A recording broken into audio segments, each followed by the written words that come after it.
My boyfriend's best friend, Sadie, revealed her romantic feelings for him after I called out her inappropriate birthday gift. She declared their 6-year bond was more significant than our 8-month relationship. I'm Ruby to 7F and my boyfriend Joshua to 8M, and I have been together for 8 months.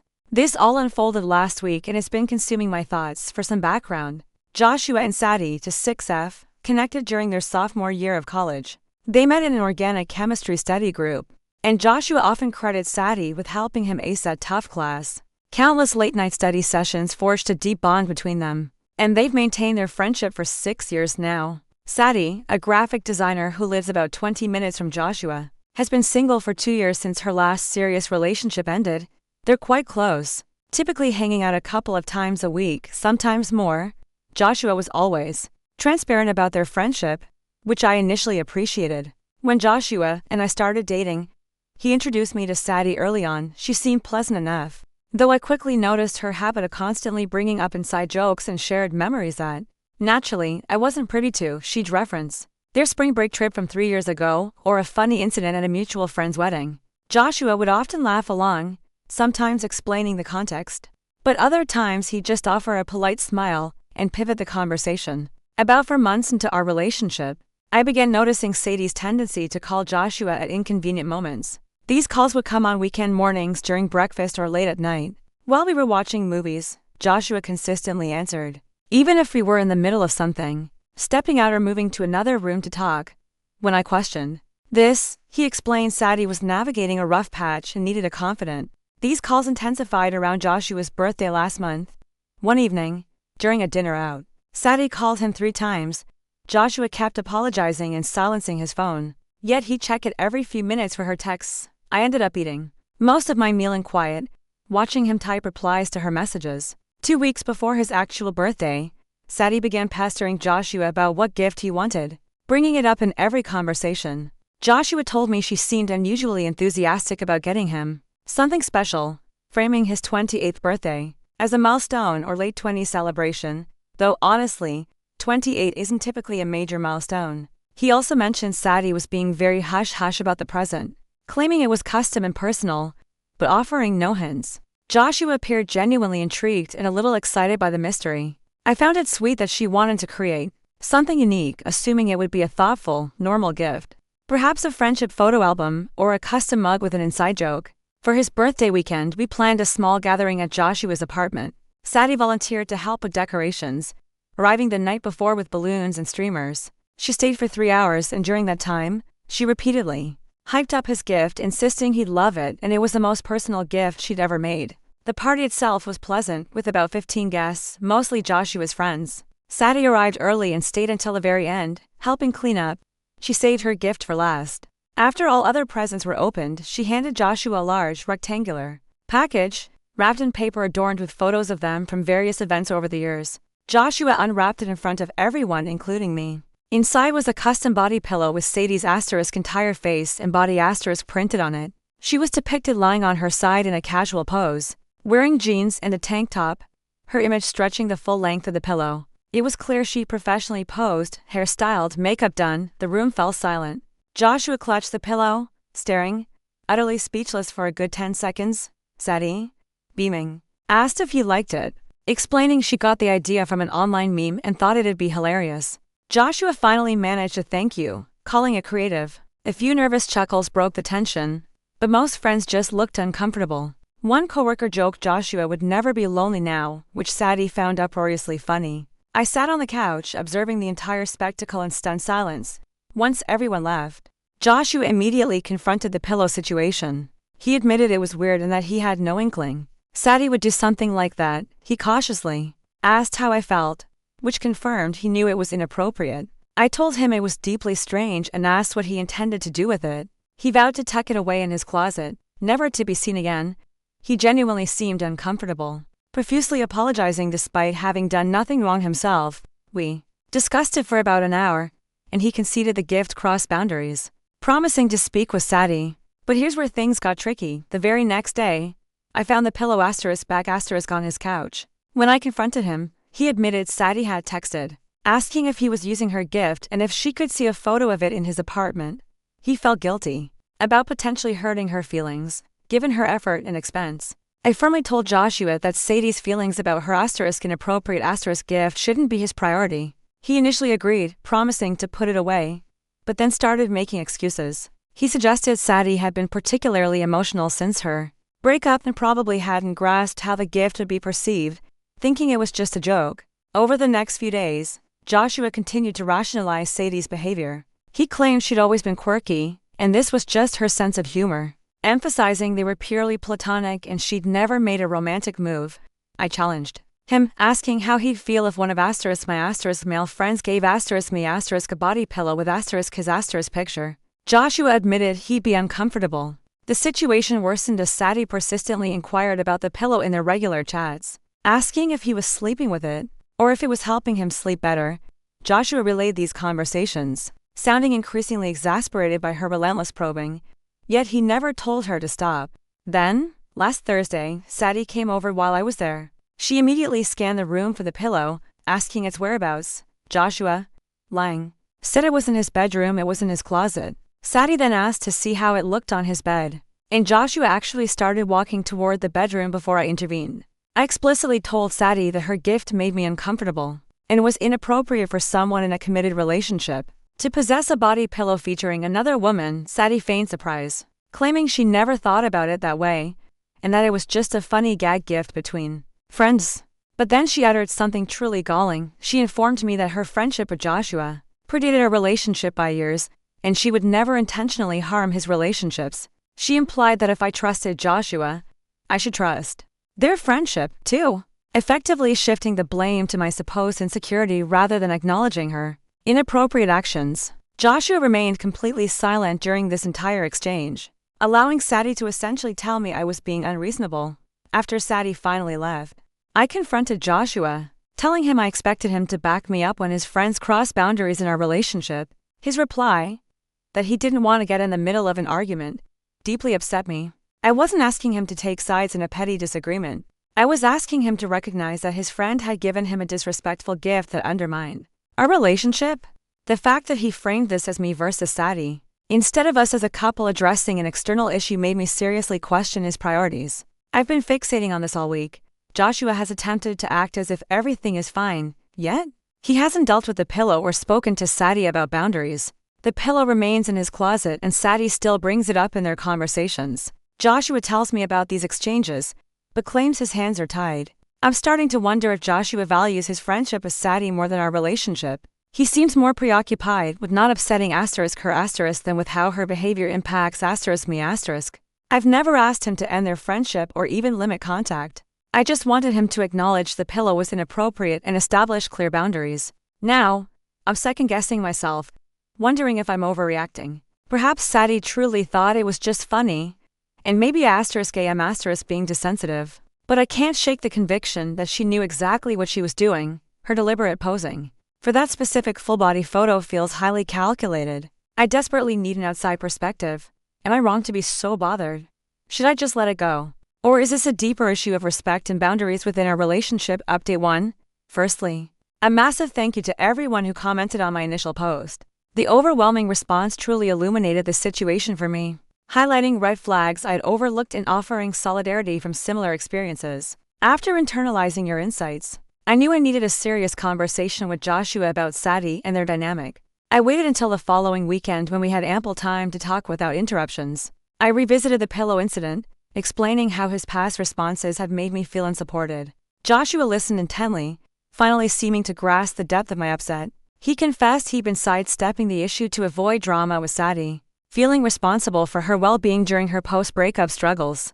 I emphasized that being a good friend doesn't equate to condoning inappropriate behavior, and Sadie's emotional state didn't excuse her disregard for our relationship's boundaries. Joshua agreed, vowing to speak with Sadie about the pillow and establish clear parameters for their friendship. The next day, Joshua called Sadie, explaining the pillow had made both of us uncomfortable. He reported Sadie was highly apologetic, claiming she hadn't realized the impact on our relationship, and offered to retrieve and dispose of the pillow. Joshua also informed her they needed to be more mindful of boundaries moving forward, meaning fewer late-night calls and more consideration when we were together. Sadie readily agreed, expressing a desire to reconcile with me for 2 weeks. I genuinely believe the issue was resolved, Things noticeably improved. Sadie stopped calling during our dates and seemed far more respectful when we were all together. She even invited me to join her and Joshua for lunch, which felt like a sincere effort to include me. Then, everything shifted last Friday night. Joshua and I were home watching a movie when his phone began buzzing relentlessly with texts.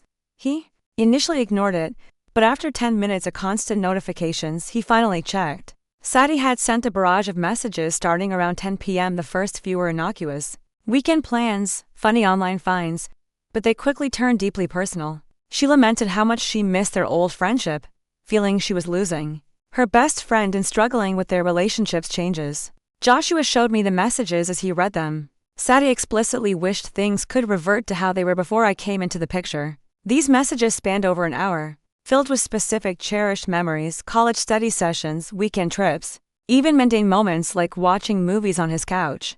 She articulated feeling replaced and pushed aside, but one message truly jumped out. Sadie confessed she'd never told Joshua something critical about her feelings, having kept a secret for years to avoid ruining their friendship. Seeing him with me, she wrote, made her realize she needed to be honest. Joshua read this aloud, then looked at me utterly bewildered. I urged him to call Sadie immediately to understand her meaning, but he wanted to process it first. He seemed genuinely blindsided by her confession, repeatedly claiming he had no idea she felt that way. We spent the rest of the evening dissecting Sadie's messages and their implications for our relationship. Joshua adamantly maintained he'd never seen Sadie as anything more than a friend, that their bond was strictly platonic from his side, and he was astonished to learn she harbored romantic feelings. I prompted him to reflect on their friendship for any romantic cues. After some thought, he admitted there had been times when Sadie seemed jealous of his previous girlfriends, making overly critical or protective comments about his ex-relationships. Joshua also recalled Sadie never seriously dating anyone while they were friends, only short-lived flings. He'd always assumed she was just particular, but now he wondered if she'd been passively waiting for something to develop between them. The more we discussed it, the clearer the pillow incident became. Sadie's gift wasn't just boundary crossing. It was a deeply inappropriate gesture from someone with active romantic feelings for my boyfriend. Her deliberate pose and full-body image on the pillow now seemed a calculated attempt to physically insert herself into Joshua's personal space. Joshua resolved to call Sadie directly the next morning. He chose a phone conversation over texting to avoid misinterpretations, and I was present, listening on speaker. Sadie answered, immediately launching into apologies for her late-night messages, claiming she'd been drinking wine and felt emotional about their friendship's evolution. She tried to downplay her words, insisting they weren't serious, but Joshua pressed her, demanding clarification about the secret and the feelings she'd never shared. Sadie fell silent for a long moment before finally confessing she'd developed romantic feelings for Joshua during their senior year of college. She'd been secretly hoping he'd realize they were meant to be more than friends, waiting for the right time to express herself. However, when he started dating others, she decided to remain his friend, clinging to the hope he'd eventually see her differently. My arrival, she admitted, made her realize her window of opportunity was closing. Joshua was visibly uncomfortable. He reiterated that he deeply valued her as a friend, but had never considered her romantically. He apologized if he'd ever given her the wrong impression, but firmly stated their relationship had always been platonic from his perspective. Sadie began to cry, lamenting that she'd held on to hope for years and it was agonizing to accept. Joshua wouldn't reciprocate her feelings. She apologized for the pillow and any other inappropriate behavior, acknowledging Joshua's need for space from their friendship. After the call, Joshua and I sat in heavy silence. He looked utterly drained, repeatedly running his hands through his hair. He expressed profound guilt for hurting Sadie, yet couldn't feign romantic interest. He also admitted his anger at her years of deceit regarding her true intentions. I pointed out that Sadie's confession explained everything about her behavior towards me, her constant references to their long friendship, her resistance to boundaries, and her obvious discomfort with our relationship now made perfect sense. She hadn't been protecting their friendship. She'd been protecting her chances of winning Joshua over.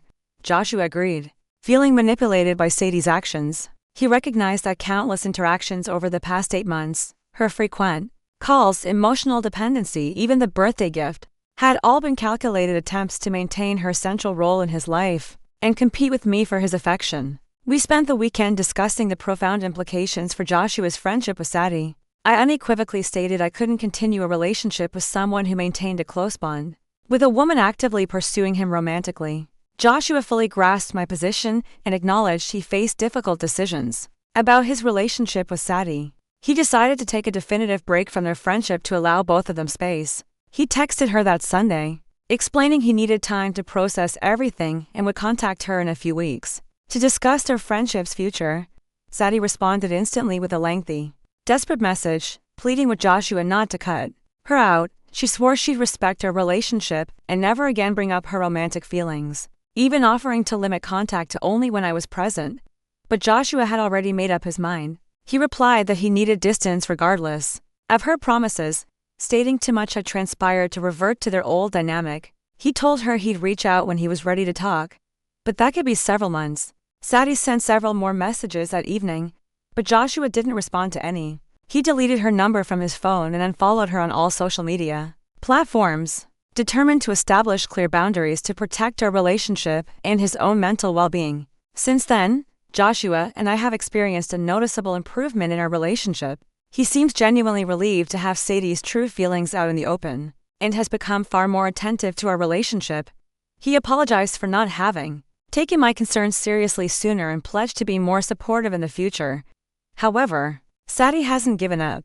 She's been calling him from various numbers, sending messages through mutual friends, and even appeared at his workplace last Tuesday. Joshua had security escort her out and informed his boss about the situation to prevent further incidents. I'm hopeful Sadie will eventually accept that her friendship with Joshua is irrevocably over and move on with her life, yet her recent behavior suggests the situation is far from resolved.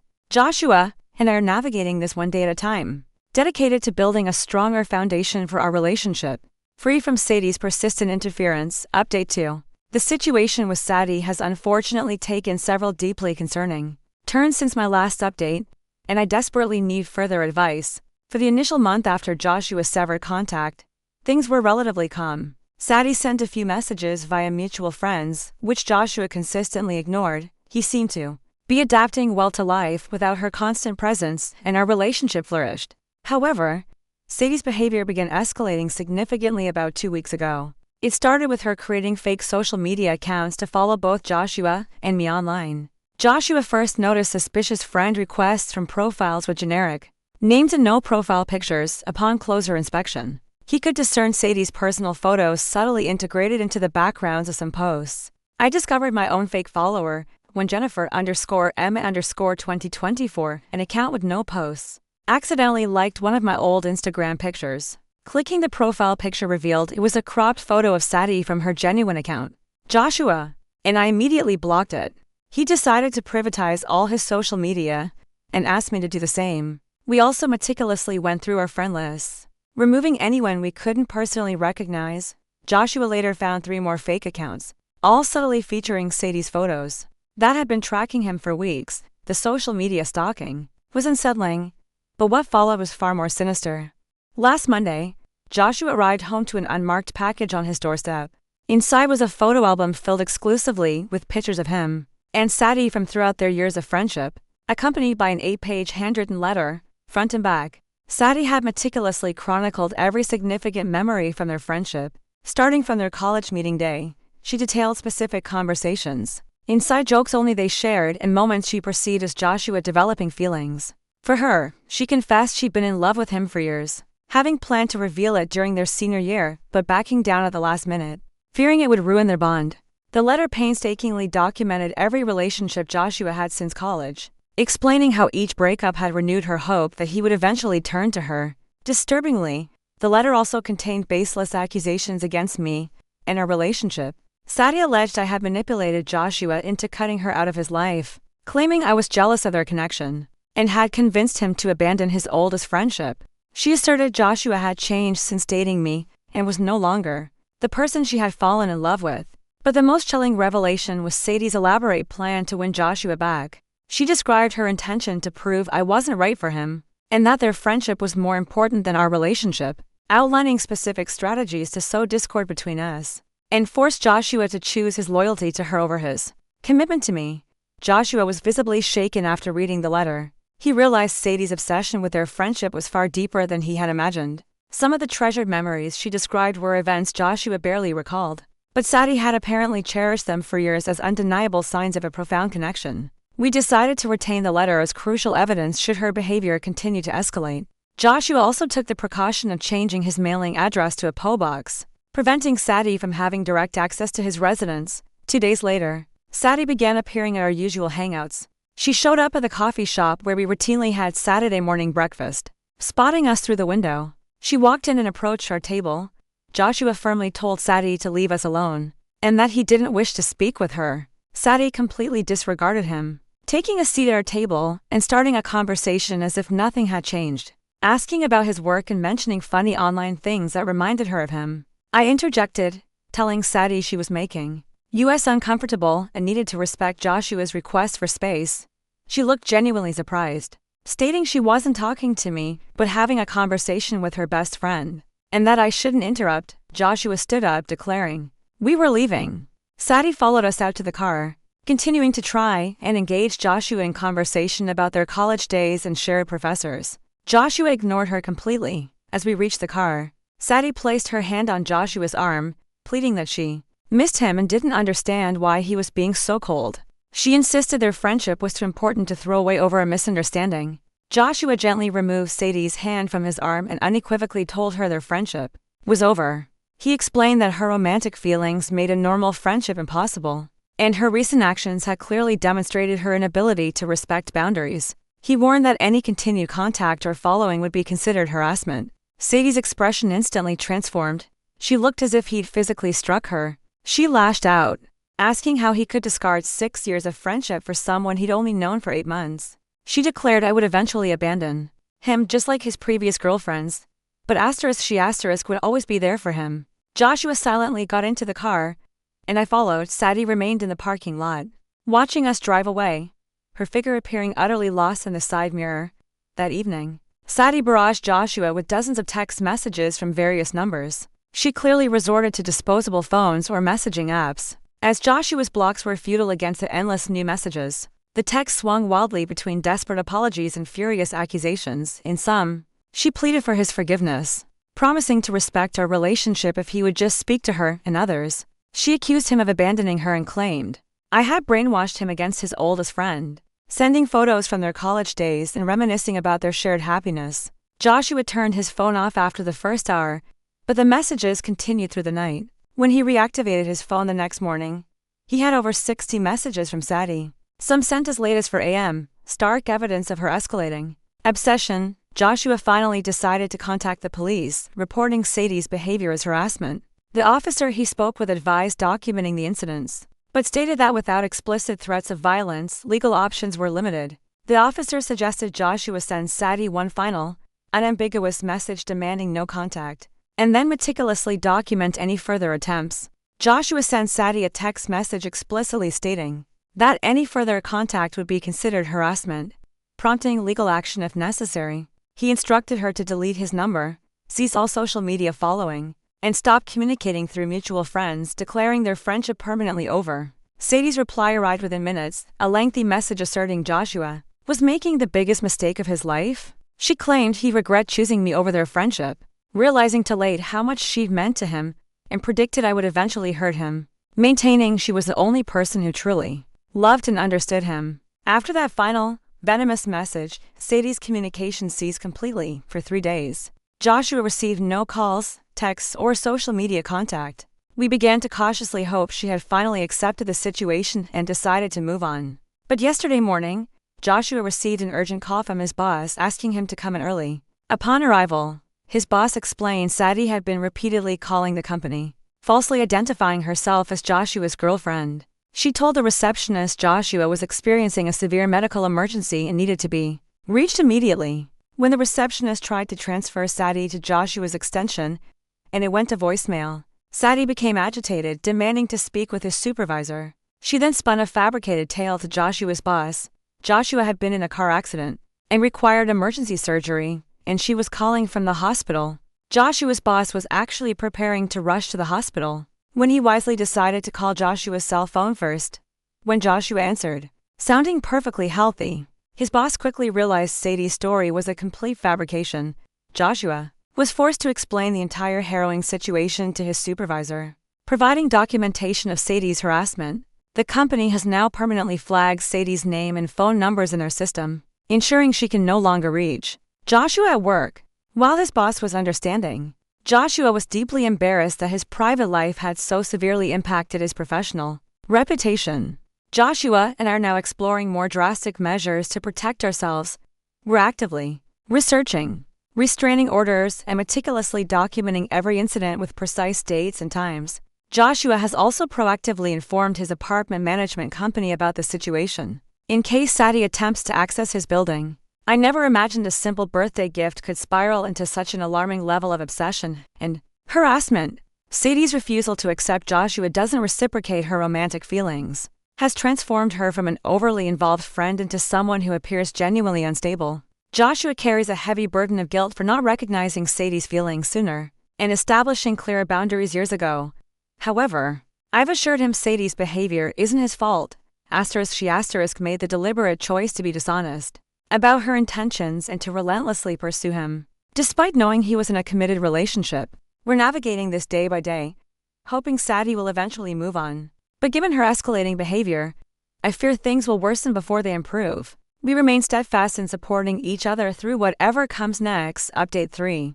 This final update aims to definitively close the chapter on the harrowing Sadie situation. Much has transpired since my last post, and I want to share the eventual resolution. The process of securing a restraining order proved more complex than Joshua and I anticipated. The police officer informed us that while Sadie's behavior was disturbing, it didn't meet our state's legal threshold for stalking, being categorized as harassment. Furthermore, the court system was heavily backlogged. Consequently, Joshua decided to retain a lawyer specializing in harassment cases. Our lawyer meticulously reviewed all documentation, confirming we had a robust case, but cautioned that legal proceedings could span several months. He advised sending Sadie a cease and desist letter first, establishing a formal legal record of his demand for no contact.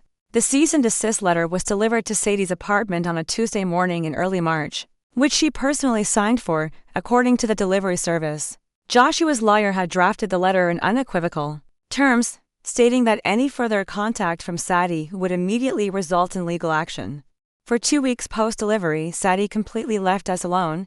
Joshua received no calls, texts, or social media contact from her, sparking hope that the legal threat had finally convinced her to move on. However, Sadie's next action proved far more egregious than anything before. On a Thursday evening, Joshua returned home to a shocking discovery. Someone had broken into his apartment. Nothing of monetary value was missing, but several personal items had been subtly moved or rearranged. The intruder had rummaged through his bedroom and bathroom, leaving drawers ajar and clothes strewn across the floor. Alarmingly, they had also taken several items of deep sentimental value but no monetary worth, including his grandfather's watch and a cherished childhood photo album. Joshua immediately contacted the police. They dusted for fingerprints and filed a comprehensive report. The lock on his front door had been picked rather than forced, suggesting the intruder either had lock-picking experience or somehow obtained a key. 2 days later, an unmarked package arrived containing the stolen items, along with his grandfather's watch and the photo album. The package included a chilling letter from Sadie, explaining her actions. She wrote that she needed to feel close to Joshua since he wouldn't speak to her. She confessed she'd learned lock-picking from YouTube videos and had been inside his apartment several times over the past month. The letter chillingly described details of his daily routine that she could only have known from close observation. It further revealed Sadie had been following Joshua and me more extensively than we had ever realized. She knew his precise work schedule, our preferred grocery store, and even the movies we'd attended, tracking our every move for weeks without our awareness. Sadie wrote she'd taken Joshua's personal items because they reminded her of their friendship and made her feel less lonely, claiming she never intended to keep them permanently and always planned to return them. Being inside his apartment, she rationalized, had helped her feel connected to him during a difficult time. This break-in provided Joshua's lawyer with the conclusive evidence needed to pursue legal action. Breaking and entering, regardless of theft value, is a felony. The lawyer swiftly filed for an emergency restraining order and presented Sadie's confession letter to the police. Sadie was arrested at her apartment the following Monday morning. She faced charges of breaking and entering, theft and harassment. During the search of her apartment, police uncovered dozens of photos of Joshua taken without his knowledge. including candid shots of him leaving work and entering his building. They also discovered an elaborate scrapbook meticulously documenting Joshua's life over the past 8 months. It contained photos, receipts from our dates, and even ticket stubs from movies we'd watched. She had been collecting evidence of our relationship.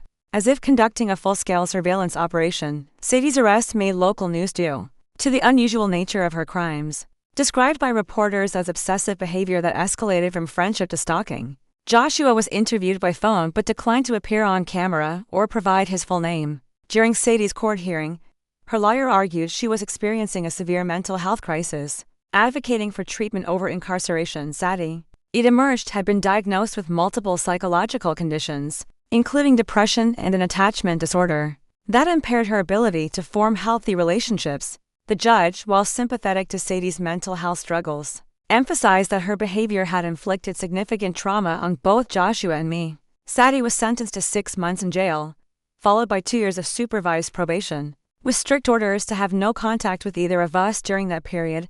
As part of her sentence, she was mandated to attend counseling and take prescribed medication. Her lawyer stated Sadie had finally acknowledged the inappropriateness of her actions toward Joshua and was committed to seeking help. Joshua and I attended Sadie's sentencing hearing to deliver victim impact statements. Joshua spoke movingly about how Sadie's obsession had shattered his sense of safety and privacy. He recounted how the realization she had been inside his apartment and constantly tracking him had left him paranoid and anxious about his daily routine.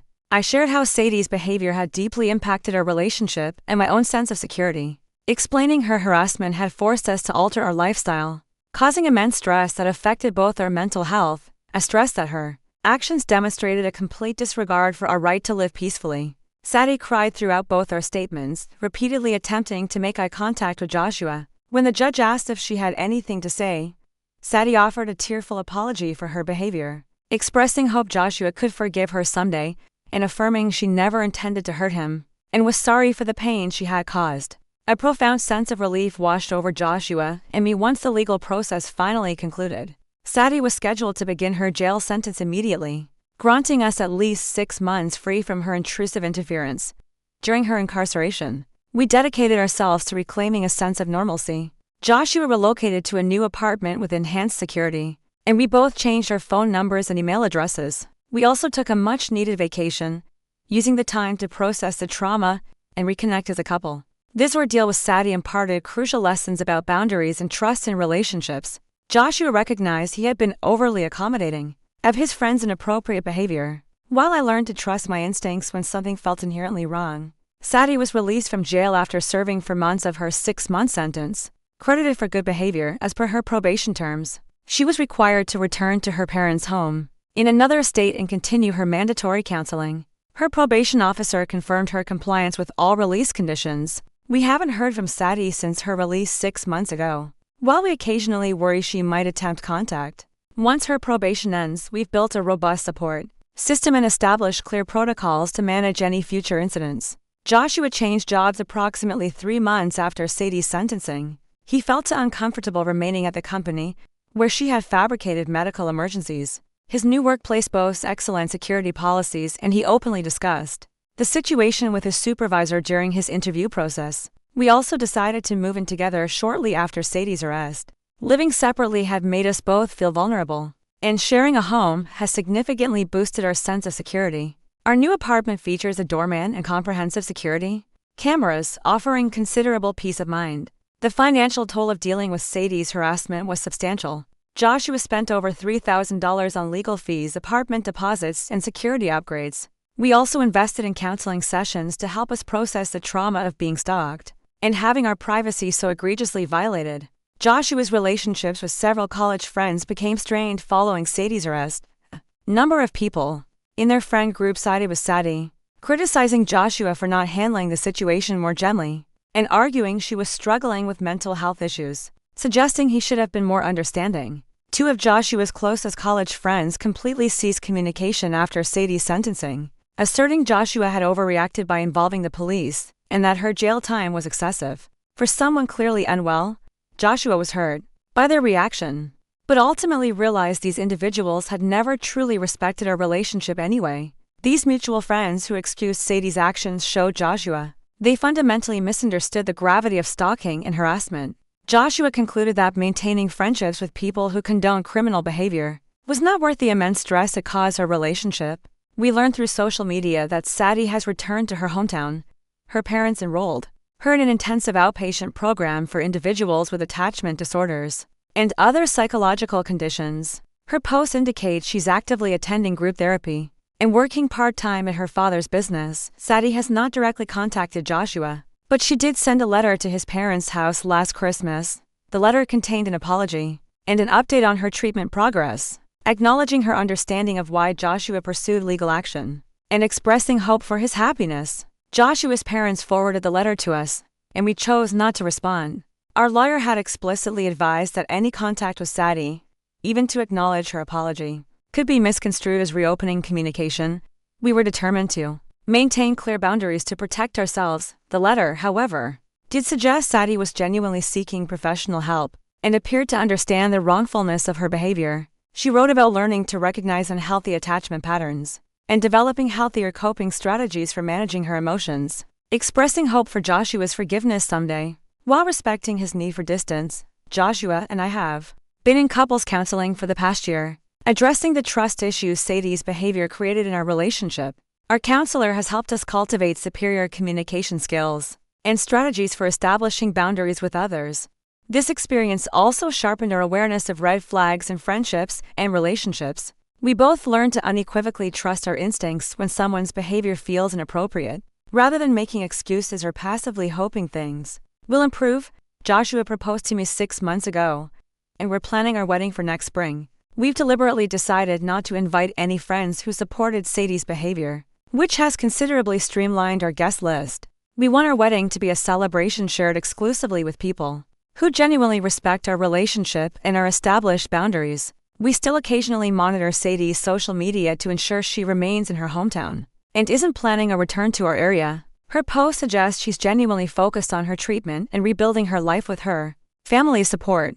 She appears to be dating someone new, which we sincerely hope signifies her moving on from her obsession with Joshua. The restraining order issued during Sadie's court case remains active for another 18 months. After its expiration, we will reassess whether an extension is necessary, based on Sadie's continued behavior and compliance with her probation terms. Reflecting on this entire ordeal, I am profoundly grateful that we meticulously documented everything and took Sadie's escalating behavior seriously. Had we continued to rationalize her actions or passively hope she would eventually respect our boundaries, the situation could have spiraled into something far more perilous. Joshua, burdened by guilt over his failure to recognize Sadie's romantic feelings sooner, allowed the situation to escalate. However, our counselor has helped him understand that Sadie's deception about her intentions was not his fault, and her criminal behavior was entirely her choice. We've both learned that safeguarding our relationship sometimes necessitates ending friendships or cutting contact with individuals incapable of respecting fundamental boundaries.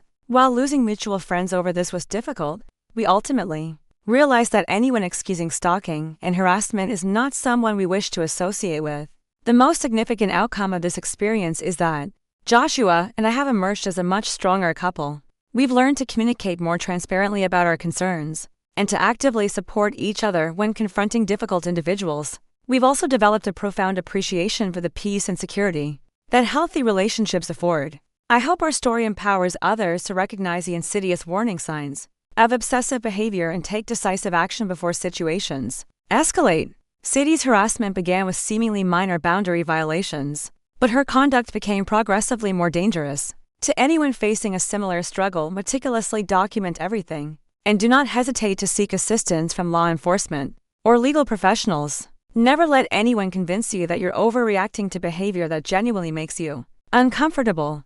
Trust your instincts and prioritize your safety and the integrity of your relationships.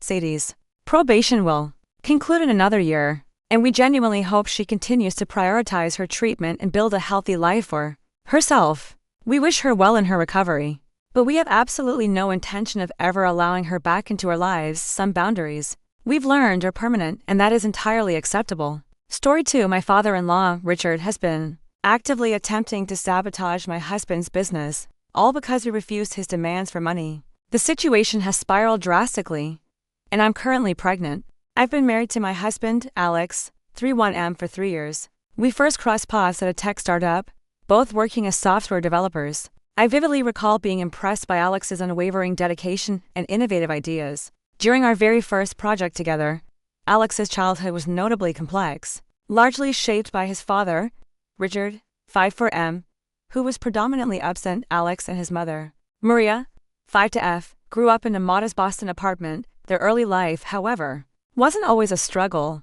Before Richard left, they resided in a beautiful suburban home, and Maria was a loving stay-at-home mom passionate about gardening and cooking. Everything changed when Alex was 6. Richard, then a sales manager at a car dealership, started coming home late and became increasingly withdrawn. Maria later discovered he was having an affair with a young receptionist at his workplace. One day, Richard simply packed his bags, declared he needed to find himself, and stated family life wasn't what he wanted, then vanished. Maria, who hadn't worked since her marriage, suddenly found herself alone with a 6-year-old and an unaffordable mortgage. They were forced to sell their home and move to a cramped apartment in a less desirable neighborhood. Maria juggled multiple jobs, waitressing in the mornings, receptionist in the afternoons, and cleaning gigs on weekends. Consequently, Alex spent much of his time alone or with his beloved grandmother, Patricia, now deceased. Patricia, a remarkable retired teacher living blocks away, cared for Alex after school.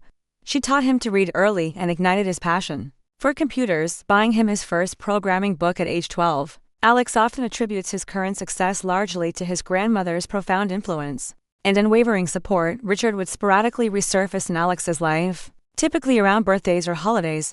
He'd make grand promises of visits or special gifts, but these rarely materialized. His infrequent visits were always awkward and strained. Alex once recounted a particular visit when he was 14. Richard arrived in a flashy new car, took him to an upscale restaurant, and spent the entire time boasting about his new life in California, never once inquiring about Alex's school or interests. Richard's only consistent trait was his profound inconsistency. He'd disappear for months, sometimes years, only to suddenly reappear with elaborate explanations and apologies. When Alex earned a scholarship to MIT, Richard didn't attend the graduation. He sent a text message 3 days later, vaguely claiming he'd been caught up with work. Alex and I met 5 years ago at Touchfront Solutions, both working as software developers. I was immediately captivated by his quiet confidence and pioneering mindset. Despite his challenging upbringing, Alex possessed an inherent warmth that was irresistible. We collaborated on several projects before dating, and I witnessed firsthand his unwavering dedication and brilliant problem-solving abilities. After 2 years at Touchfront, Alex conceived a revolutionary idea for project management software. He shared his vision with me, and I instantly recognized its immense potential. Pooling our combined savings and securing some investment from my parents, we launched our own company, DivStream. The inaugural year was arduous, long hours, a shoestring budget, and navigating the myriad challenges of a startup.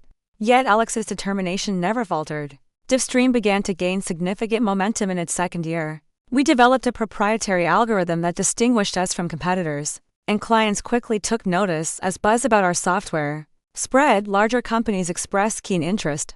We soon upgraded from our tiny home office to a proper commercial space and hired our first employees. This surge in success is precisely when Richard abruptly re-entered Alex's life. He appeared unannounced at our office, feigning tears and expressing pride in Alex, lamenting his absence.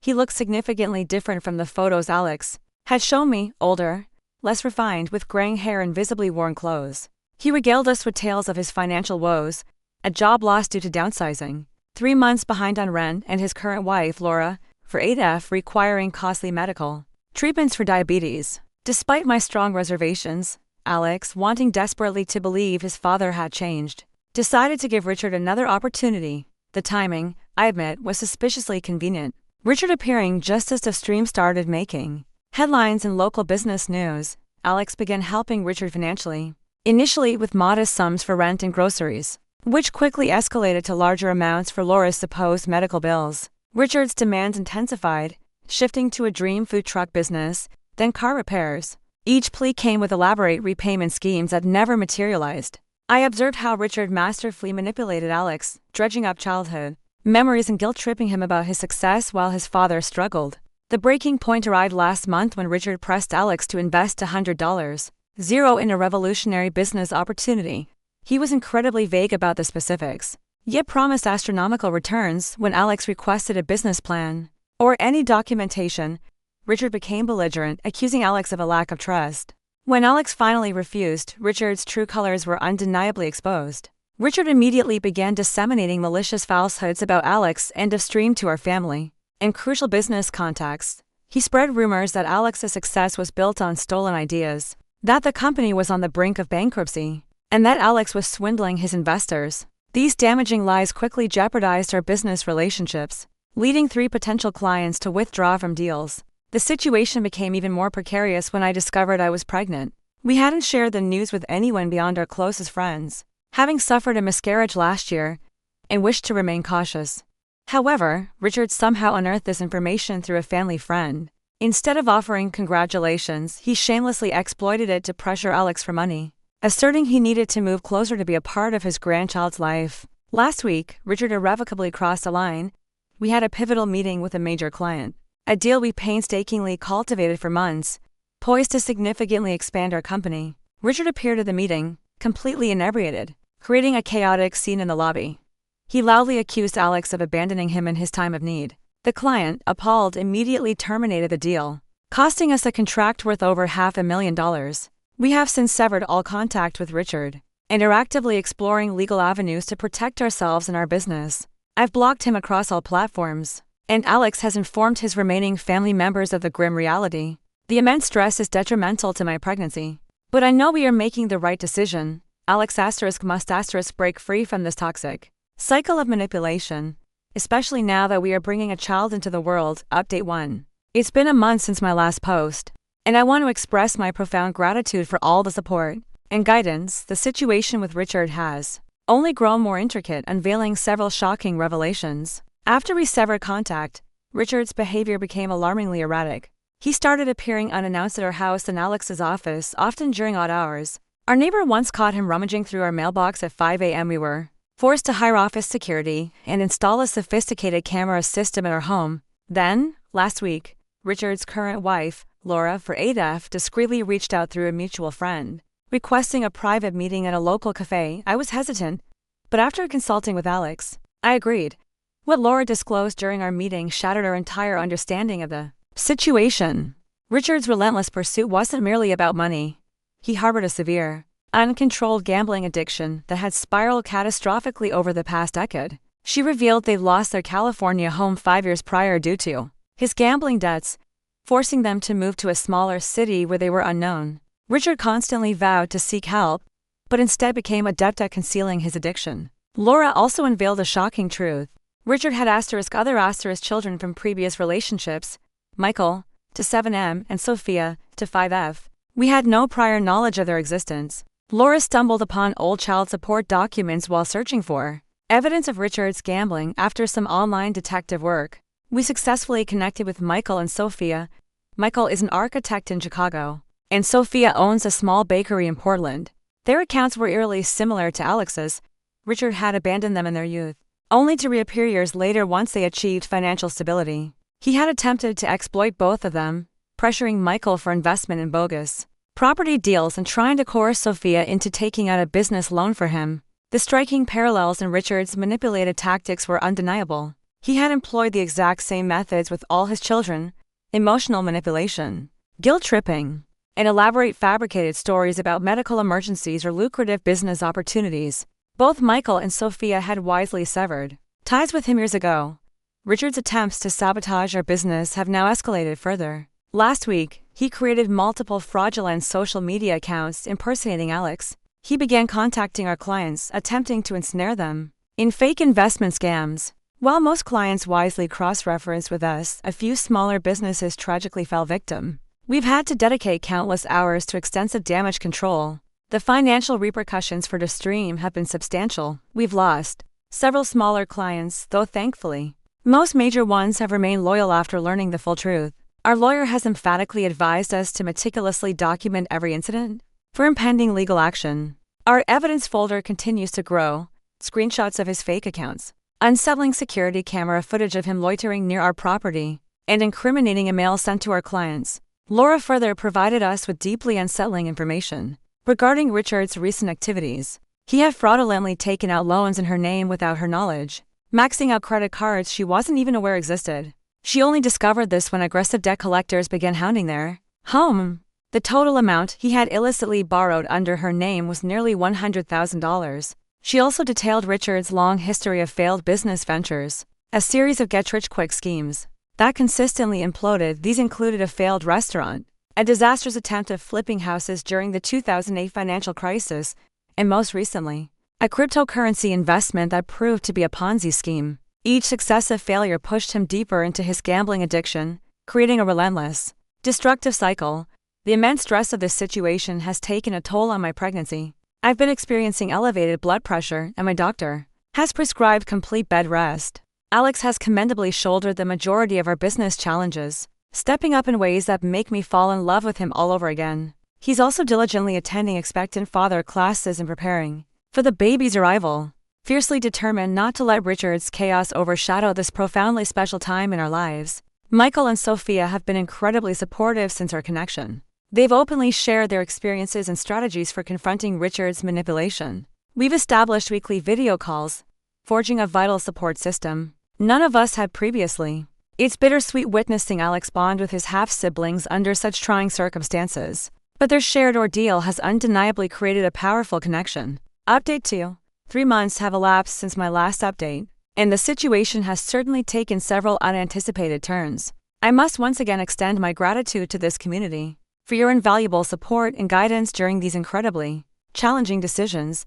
The most critical development occurred 3 weeks ago. Richard brazenly attempted to break into our home at 2 a.m. while we were asleep.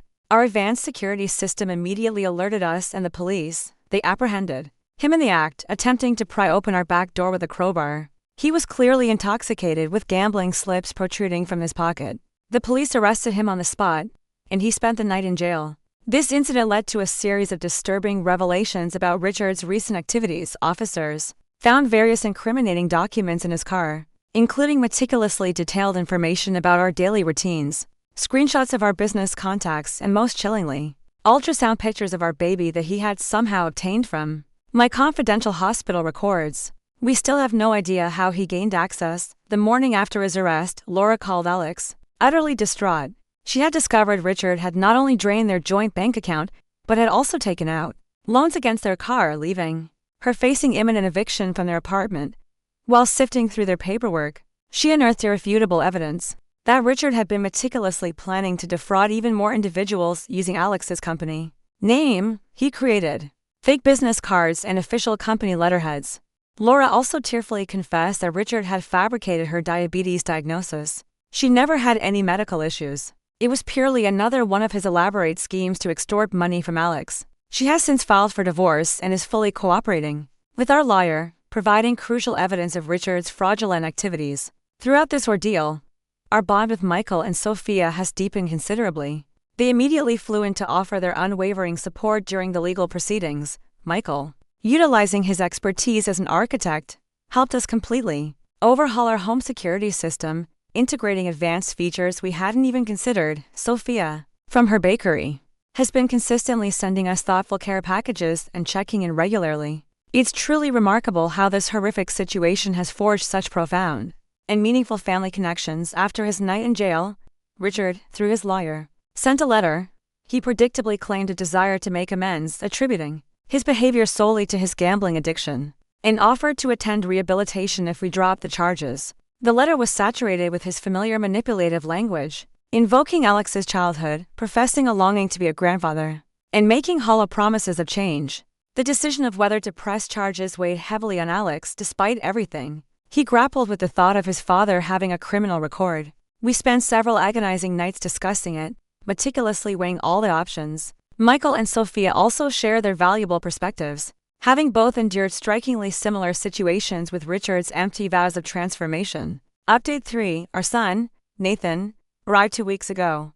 Healthy, beautiful, and a beacon of joy despite all the preceding pregnancy stress. The timing felt serendipitous, as the legal proceedings against Richard concluded just days before I went into labor. Richard was convicted of attempted breaking and entering, harassment, and multiple counts of fraud stemming from his fake business documents. He received a sentence of 3 years probation, mandatory counseling, and stringent orders to maintain absolute distance from us and our business. The judge delivered a particularly stern ruling, citing compelling evidence of Richard's prolonged harassment and manipulation. Our business has steadily begun its recovery. Several clients who initially withdrew due to Richard's interference have since returned after learning the complete, harrowing truth. Alex's unwavering transparency throughout the ordeal has actually fortified our relationships with our business partners. DivStream is now embarking on its most ambitious project to date, developing specialized software for a prominent healthcare provider. Laura's divorce from Richard was finalized last month. She has since moved to Seattle to be closer to her sister, embracing a fresh start. She still maintains contact, primarily to alert us if she hears anything about Richard's whereabouts through mutual acquaintances. Michael and Sophia have seamlessly integrated into our lives. Both were at the hospital when Nathan was born, and witnessing them with him still brings tears to my eyes. Michael is already enthusiastically planning to teach Nathan about architecture when he's older, and Sophia regularly sends us delightful care packages from her bakery. This newfound family connection has been the profound and unexpected silver lining amidst all this chaos. We recently heard, through Laura's sister, that Richard has relocated to Florida. While this offers a measure of peace, we are rigorously maintaining all our security measures. This experience has taught us never to lower our guard. Alex is an absolutely incredible father to Nathan. Every time I see him with our son, I am profoundly moved by his fierce determination to break the insidious cycle of abandonment and manipulation that defined his own childhood. We are wholly focused on creating new, positive family memories and meticulously building the kind of unwavering support system Alex never had growing up. The last credible information we received about Richard, via a distant relative, indicated he's attempting to launch yet another new business venture in Florida. We've proactively warned our extended family about his schemes, and most have wisely chosen to distance themselves from him. Life feels significantly calmer now, and we are cherishing these precious early days with Nathan, surrounded by the loving family we have so deliberately chosen.